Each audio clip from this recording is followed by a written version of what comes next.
Hello students, I am Suruchi Jain, your English language teacher. Today I'll explain the first poem of your textbook Hornbill. The name of the poem is A Photograph. Students, before I explain the poem line by line, I'll tell you what the poem is all about.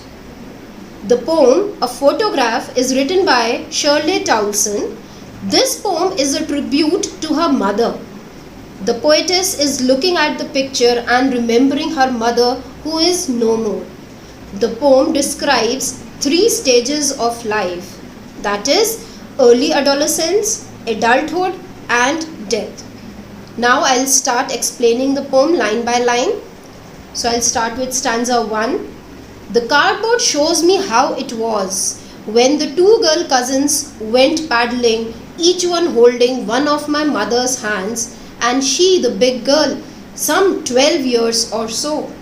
Now here the poetess has used the word cardboard in the first line. The word cardboard refers to the photograph of the poetess mother. In the picture, the poet's mother was with her 2 girl cousins and they were enjoying a sea holiday.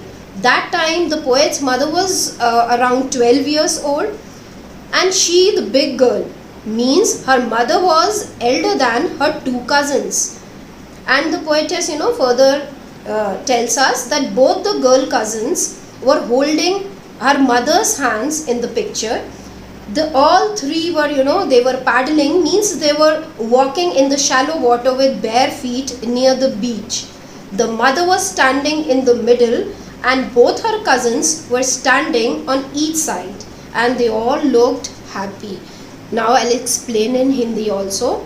इधर जो poet ने, जो poetess है Shirley टाउनसन, उन्होंने जो word cardboard photograph, अपनी जो mother की जो फोटोग्राफ थी उसके लिए वो यूज़ किया है पोएटेस ने ये word. And in the picture, जो पिक्चर है उसमें उसकी मदर, जो पोएटेस की मदर है, वो करीब 12 इयर्स ओल्ड थी और उनके जो बराबर में वो एक्चुअली वो देवर एन्जॉइंग अ सी हॉलीडे. वो एक बीच के किनारे सी हॉलीडे पर गए थे और वो एन्जॉय कर रहे थे बहुत अच्छे से. वो एक फ़ोटोग्राफ है, उसमें उनकी मदर जो कि 12 इयर्स ओल्ड थी उस समय, वो बीच में खड़ी हैं और जो उसकी मदर के एक तरफ, मतलब दोनों तरफ उनकी जो गर्ल कज़न्स हैं वो खड़ी हैं. वो अपनी 2 कज़न्स के साथ उस बीच हॉलीडे पर गई थी. And all of them were looking happy. वो जो तीनों थे वो शैलो वाटर, यानी जहाँ पर पानी कम होता है बीच साइड पे, वहाँ पर वो लोग नंगे पैर अपना वहाँ पे पानी में खड़े थे. And all of them were enjoying. All 3 stood still to smile through their hair at the uncle with the camera. A sweet face, my mother's, that was before I was born, and the sea, which appears to have changed less, washed their terribly transient feet.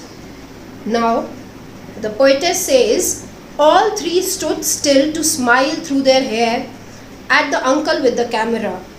That means the photograph was clicked by their uncle. The 3 girls stood still for the photograph to be clicked. The weather would have been windy that day because in the picture the poet could see their hair flying over their smiling faces.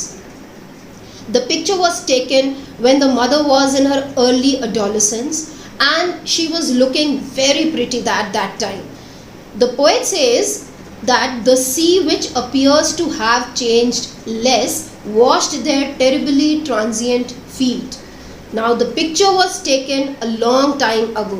Now everything has changed. Her mother is no more. She is dead. And the poet is reviving her memories. The only thing that has not changed is the sea, because the sea is immortal, as it is a part of nature. So the poet says that everything which is visible in the picture has changed except the sea. The word transient, it means temporary. The poet has used the word feet for the humans. Now here, when the poet says transient feet, it means the poet is trying to contrast the eternity of the sea with the mortality of humans. One who has taken birth has to die one day. Human life is temporary. Here The poet has beautifully explained the transient nature of human beings, human life. That means the poet is, clearly defining that human life is temporary. One who has taken birth has to die one day. इधर जो poetess है, अब वो poetess बता रही है कि वो जो तीनों जो गर्ल्स थी, उसकी मदर और जो उनकी दो कजिन्स, वो जो फोटोग्राफ के लिए एकदम सीधी बिना हिले डुले, they were standing still for the photograph to be clicked. अब उनके अंकल ने उनकी जो थी वो फोटोग्राफ क्लिक की थी, यानी उनके अंकल भी थे उस पिकनिक पर, जो सी साइड जो पिकनिक के लिए गए थे वहाँ पर उनके साथ उनके अंकल भी थे. और पोइटेस बताती है कि उस दिन खूब अच्छी जो है हवा चल रही होगी, क्योंकि जो फोटोग्राफ थी उसमें जो तीन गर्ल्स थी, उसकी मदर और उनकी जो दो कजिन्स थी, वो मुस्कुरा रही थी और उनके फेस पर हवा के कारण जो बाल उड़ते हैं वो क्लियरली विजिबल थे. और जो उनकी जो मदर थी, she was in her early adolescence because she was 12 years old. तो अब वो बताती कि उस समय उस फोटोग्राफ में उसकी मदर जो थी बहुत बहुत प्यारी सी लग रही थी, बहुत सुंदर लग रही थी. और the sea which appears to have changed less washed their terribly transient feet. अब वो बताती है कि सब कुछ बदल गया जो कि उस पिक्चर में दिख रहा है, उसकी मदर या जो भी चीज़ें हैं, उसकी जो कजिन्स है, सब कुछ बदल गया because her mother was no more. अब उसकी मम्मी इस दुनिया में थी ही नहीं, उनकी डेथ हो चुकी थी. सब कुछ चेंज हो गया, लेकिन एक चीज़ थी जो अभी भी नहीं चेंज हुई थी. वो क्या था? वो था सी क्योंकि नेचर का एक पार्ट है और सब कुछ बदल गया. एक सी था जो वैसा का वैसा ही था. अब आगे जो है वो पोइटेस बताती है ट्रांजिएंट फीट पोइटेस ने क्यों यूज़ किया है. ट्रांजिएंट का मतलब होता है टेम्पररी, ठीक. ट्रांजिएंट फीट, और जो वर्ड ये फीट यूज़ किया है पोएट ने, वो जो तीन जो गर्ल्स खड़ी थी उनके फीट के लिए यूज़ किया है.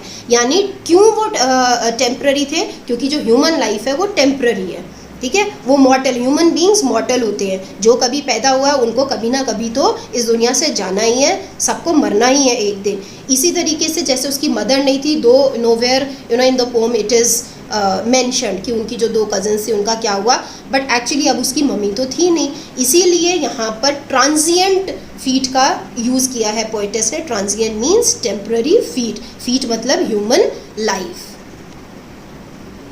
In this paragraph, that is stanza 2, two figures of speech are used. First is alliteration. See, all three stood still to smile. Here sir sound is dominant. Stood still, smile. So the figure of speech used here is alliteration. And the other figure of speech used here is transferred epithet. See students, transferred epithet is a figure of speech in which modifier, which is usually an adjective, qualifies a noun other than the person or thing it is actually describing. Here terribly transient feat. इधर जो ये transient जो word use हुआ है वो actually जो feet है उन तीन जो गर्ल्स के थे वो उसके साथ ज़रूर आया है, बट एक्चुअली जो फीट है वो ह्यूमन लाइफ को जो है वो एक्सप्लेन करते हैं. तो इधर इसके लिए जो टेरिबली ट्रांजिएंट है, the figure of speech is transferred epithet. Now I will move on to stanza 3. Some 20-30 years later, she would laugh at the snapshot. See Betty and Dolly, she would say, and look how they dressed us for the beach. The sea holiday was her past, mine is her laughter. Both wry with the labored ease of loss. Here the meaning of wry is disappointment.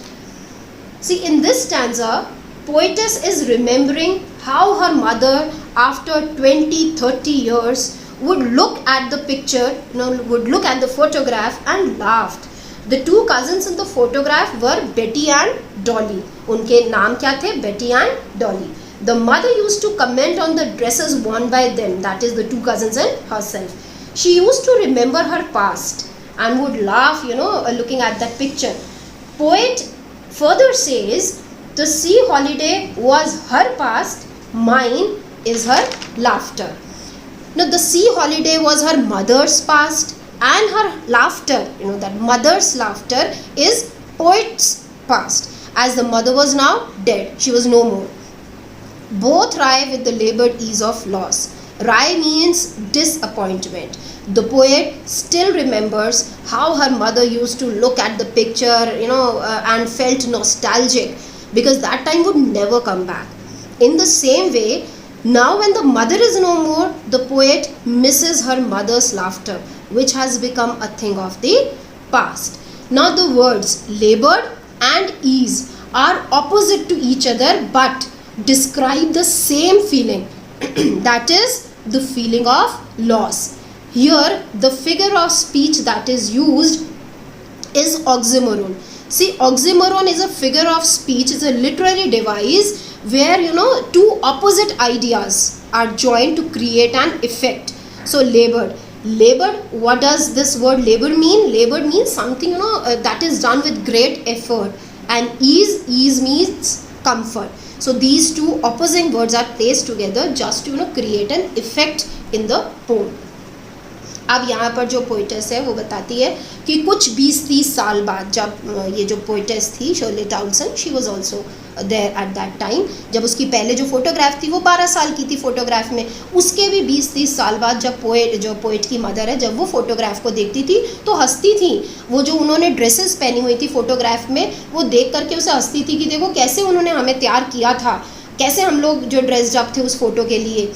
और उसके बाद में वो उसको miss भी करती थी. जो पोइटेस की जो मदर थी वो अपने बचपन को मिस करती थी, because when that photograph was click she was just 12 years old. तो वो उनका बचपन था, क्योंकि बचपन तो अब उनका वापस आना नहीं था, and she used to miss her childhood. और जो पोइटेस है वो अपनी मदर की हंसी, जो कि वो फ़ोटो को देख करके हंसती थी, अब पोइटेस के लिए उसकी मदर की जो लाफ्टर, उसके मदर का जो लाफ्टर था, उसकी मदर की जो हंसी थी वो उसके लिए पास था. पोइटेस अपनी मदर की स्माइल को, अपने मदर की लाफ्टर को मिस करती थी. Both wry with the laboured ease of loss, इसका मतलब है दोनों ही लॉस बेयर कर रहे थे, मदर डॉटर दोनों. मदर के लिए क्या लॉस था? उनका बचपन, वो खुशी, वो बचपन जो उन्होंने उस समय जो उनकी फ़ोटोग्राफ में जो दिख रहा था वो उसके लिए परेशान थी, उसको याद करती थी अपने बचपन को. और पोइटेस का क्या नुकसान था? उसकी मदर का ना होना, क्योंकि उसकी मदर की डेथ अब हो चुकी थी and she was missing her mother. तो उसका लॉस उसकी मदर की हंसी थी, लाफ्टर था, और मदर के लिए उनका बचपन. Now stanza 4. Now she's been dead nearly as many years as that girl lived, and of this circumstance there is nothing to say at all. Its silence silences. Now she's dead nearly as many years as that girl lived.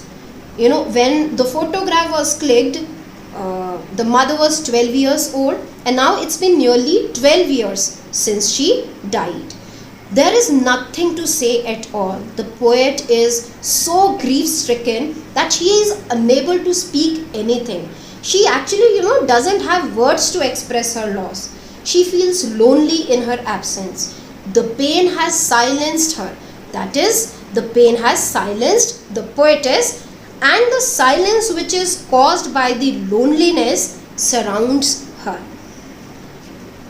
Now here ये जो poetess है वो बता रही है कि जो photograph में now she is been dead nearly as many years as that girl lived, यानी फोटोग्राफ में तब उसकी मदर की जो एज थी वो तकरीबन 12 ईयर्स की थी. अब पोइट वहाँ पे बताती जितनी वो लड़की दिख रही थी ना फोटोग्राफ में, उतने ही साल उसकी मदर को की डेथ हुए हो गए. दैट मीन्स तकरीबन 12 ईयर्स उसकी मदर की डेथ को हो चुके थे. अब वो बोलती है कि मैं इतनी, वो जो पोइटेस है वो इतनी दुखी थी because she was feeling lonely. अब उसकी मदर नहीं थी, उसके पास कोई था नहीं, and she was feeling lonely. तो वो बोलती है कि मेरे पास, उसके पास शब्द नहीं थे, उसके पास वर्ड्स नहीं थे. शी बिकेम स्पीचलेस, कि वो अपना दुख जो कि मदर की लॉस पर हो रहा था उसको, उतना दुख, उसके पास कोई वर्ड्स नहीं थे कि वो अपना जो दुख है उसको एक्सप्रेस कर सके. और आगे पोइटेस वो बोलती है कि पोइटेस अपनी मदर की डेथ के कारण दुखी थी, पेन थी, इसलिए स्पीचलेस थी. और उसकी मदर के ना होने से जो साइलेंस है, जो लोनलीनेस है, वो साइलेंस वो अपने आसपास फील कर रही थी. वो बताती है कि क्योंकि वो अकेली थी तो वो जो साइलेंस है, जो लोनलीनेस का जो साइलेंस है, वो अपने आसपास उसको हमेशा फील होता है. Now, the figures of speech used in this last stanza are alliteration and personification. Silence, silences. Because sir sound is repeated, so alliteration. And in these two, these same words, one more figure of speech is there, that is personification. How personification? Because in the words silence, silences, the word silence has been given the trait of human beings. Here the poet is saying that silence has silenced everything. अब यहाँ पर silence ने सब कुछ silent कर दिया है. जो उसकी मदर के ना होने से जो साइलेंस है उसने सब कुछ साइलेंट कर दिया है. So again I will repeat two figures of speech. First is alliteration and the other one is personification. I hope you people have understood the poem. Thank you, students.